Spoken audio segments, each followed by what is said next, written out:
Okay, so I'd just like to start by saying once again, Taki, thank you so much for the patience, because I know that we went back and forth on the phone a few times. So I'm glad to be up here.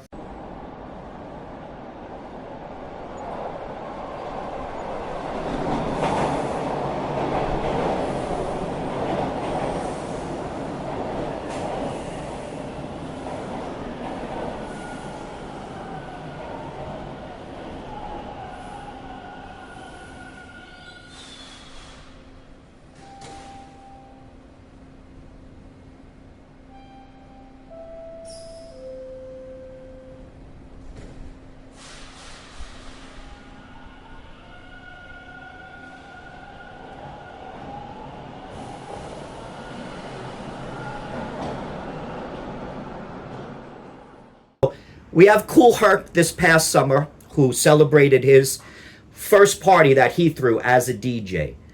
Did you know that Herc wrote graffiti? No. This is interesting now. He shouts you out, Taki, all the time. And I have about 5 interviews. I'm going to put it together. I'd like to send it to you so you can see. So he says the X-Vandals. Are you familiar with that old crew, the X-Vandals? Yeah, Wicked Gary. Yes. The boy got up. There's no denying that every place you look, you wouldn't see Taki.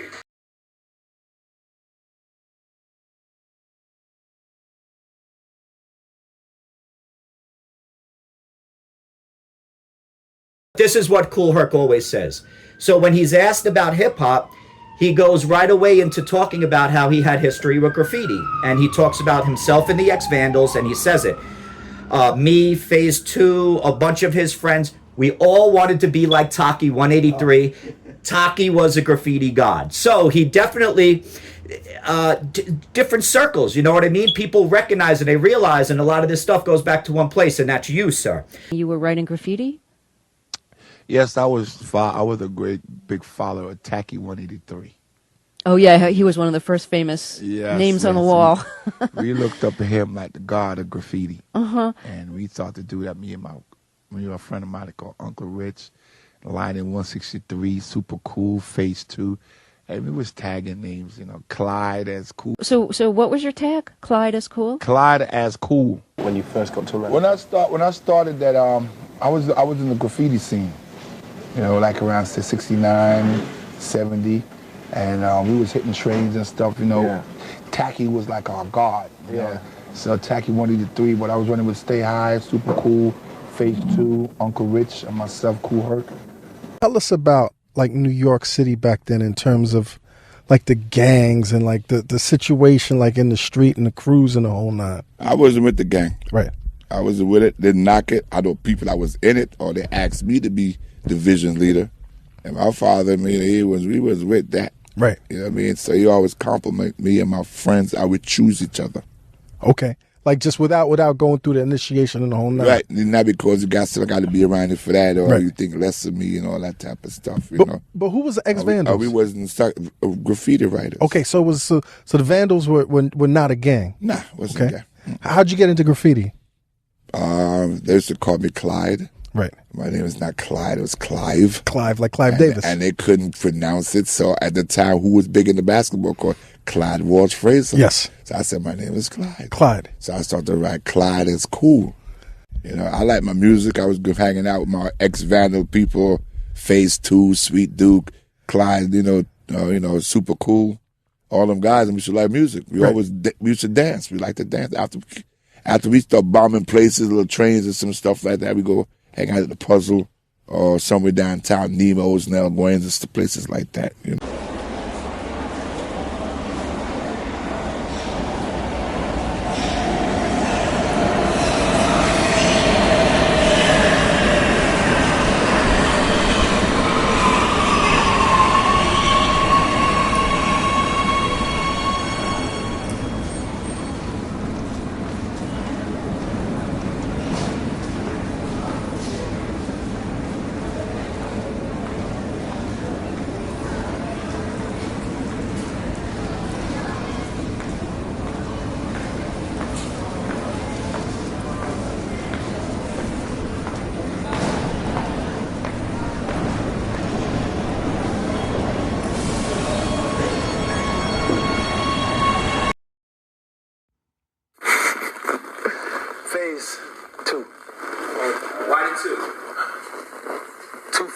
development, ongoing, you know.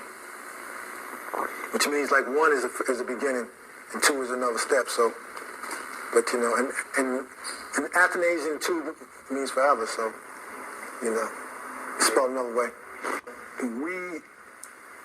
It seemed like we were like the only two guys that were really writing, and then a lot of guys, like when we were going to school, everybody hung out with started picking up on it and started writing. I don't mean like, this is just in the Bronx, okay? Because in Manhattan, people were writing even before we were. You know, there's no question about that. You know, as far as I understand, the majority of writers were in Manhattan at that time, basically on Broadway and stuff like that. So that's where the roots of it came from, and to a degree, guys from the Bronx picked it up. You know, well, you're talking back in like '69 or something like that. You know, and technically they don't get the credit for that. You know what I'm saying? I mean, you had writers. We used to go over to Broadway and you'd be like shocked, man, because the trains were like demolished, and then you go back to the Bronx and the trains were basically clean, you know.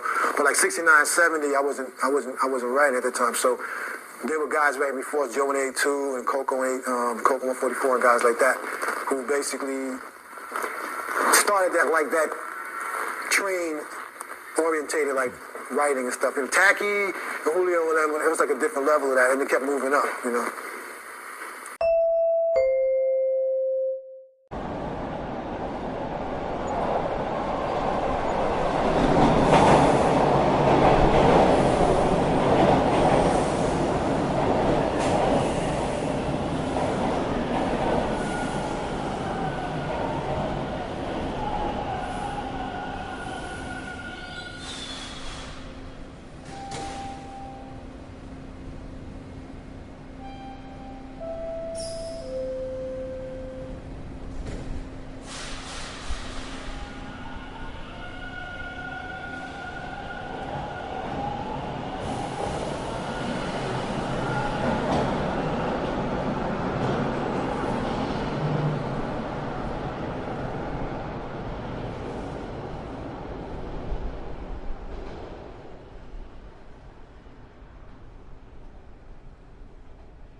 So with that said, I read an interview where you were talking about as a little kid you used to doodle Kilroy.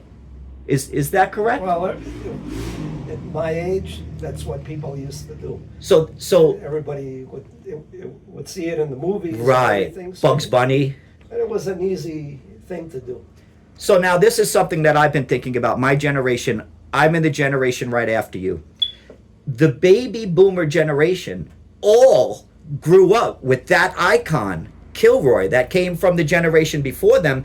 I think it's almost that no baby boomer got away with not seeing that. You know what I mean? It was just everywhere.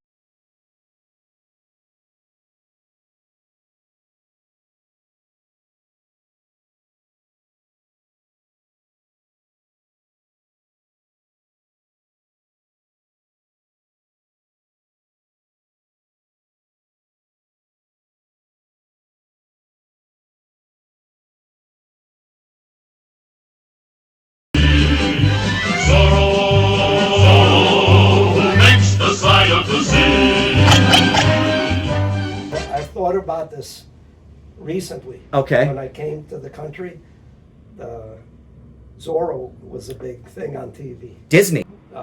Zorro, he'd go hit the Z everywhere. Sure. That Nobody knew who he was. right. It was the anonymity that was. So I think that's why when I started writing, Okay. like nobody knew who I was. If Okay. they interviewed me, there weren't pictures. If they interviewed me on TV, it was from the back. Sure. So it was the anonymity was Right. a big thing of it. Definitely. So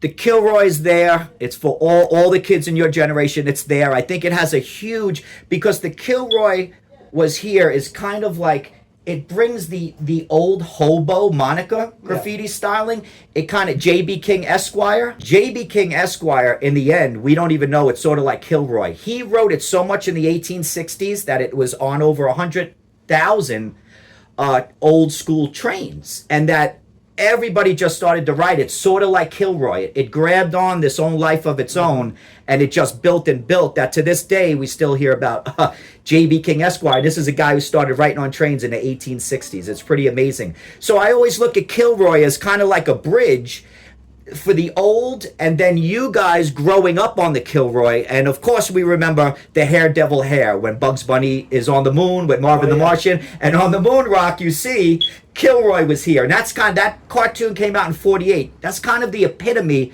and that's right after your generation is starting their first baby steps. So I always found that very interesting, and I found it interesting when you mentioned you used to doodle it, and thank you for bringing up the Zorro. So, and obviously, Craig 69 starts in 69. The year goes along with his tag, right?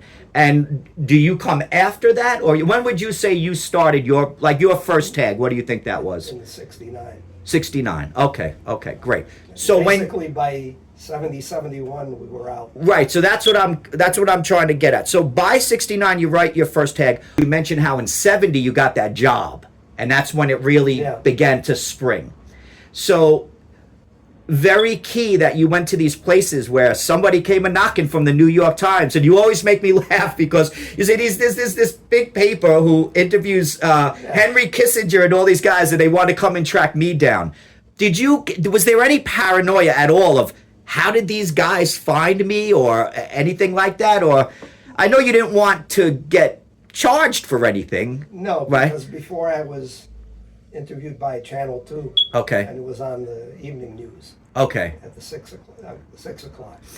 Do you have footage of that? Nobody can find No one can find.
By this time in 88, everything was changing.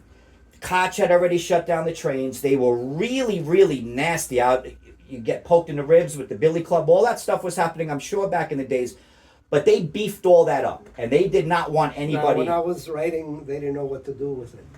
Your story about being in the elevator, and they didn't know what to do at all. And the cop, what happened? He just looked at the guy like, "So what?" Get out of here, That's hysterical. That is funny. But the other guy that was on, was like pissed off. Right. And he thought we were gonna Yeah. get him. You know what? In the building complex that I grew up in, it was built in the 50s, and the elevators were wood, and everybody carved. And if you remember the public school system, like my junior high school was built in 1953. I was seeing old in the back where we used to do plays, marker tags. Joey was here 56. Like that's part of that Kilroy movement. You know what I mean? Of just wanting to put up the was here. And you notice a lot of the times it went with a date. There's some old movie from Boston. Okay. I don't know, Paul Newman or something. Like Okay. they're in a school ground. There's names all over the walls with paint. Oh, sure. Okay. So it's not like anything new.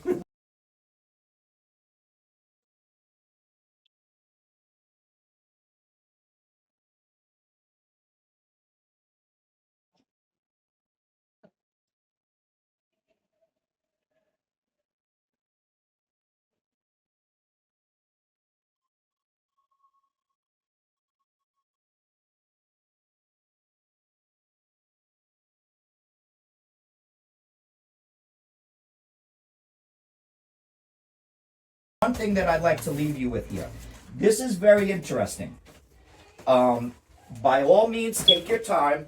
But if you get a chance to go through this was written by a gentleman by the name of Herbert Cole. Mm-hmm. He did the research in 1966 and into 1967. There's some real interesting stuff in here about names and street numbers in Harlem that I think you might get a kick out of. Especially because you're not uptight about the race for who. Is cornbread in it? No Yeah, cornbread. but why isn't he here? He was doing it in like 63. No cornbread. No cornbread. So, thank you so much, sir. Man. It was a pleasure. Thank you for your patience in coordinating. I really do appreciate that. And I can't tell you just how big of a fan I've been throughout the years, Taki.